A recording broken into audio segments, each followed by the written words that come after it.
Hi, అందరికీ నమస్కారం. ఈరోజు మనం చాలా రిఫ్రెషింగ్గా ఉండే వాటర్ మిలన్ జ్యూస్ ఎలా చేయాలో చూద్దాము. ముందుగా ఒక ఫ్రెష్ వాటర్ మిలన్ తీసుకొని స్మాల్ పీసెస్గా కట్ చేసుకోండి. సీడ్స్ ఉంటే రిమూవ్ చేసుకోండి.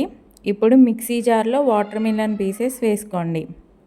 దానిలో కొంచెం షుగర్ యాడ్ చేసుకోండి. నేను యాడ్ చేయలేదు.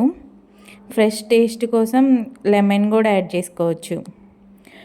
ఇప్పుడు మిక్సర్లో బాగా గ్రైండ్ చేయండి. గ్రైండ్ అయ్యాక ఒక టీ గ్లాస్ అంత పాలు పోసుకోండి.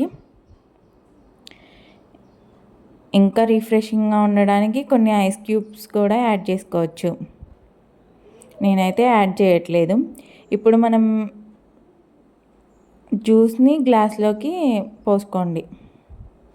కొన్ని కట్ చేసి పెట్టుకున్న వాటర్ మిలన్ పీసెస్ని ఆ జ్యూస్లోకి యాడ్ చేసుకోండి. మీకు నచ్చితే కొంచెం మెంట్ లీవ్స్ కూడా యాడ్ చేసుకోవచ్చు. 1 అవర్ ముందు సబ్జా సీడ్స్ నానబెట్టుకోండి. అవి కూడా ఒక 2 స్పూన్స్ వేసుకోవాలి. అంతే ఫ్రెండ్స్, మన tasty and healthy water melon juice ready అయిపోయింది. మీరు కూడా ఇంట్లో ట్రై చేసి ఎలా వచ్చిందో కామెంట్స్లో చెప్పండి. Thank you.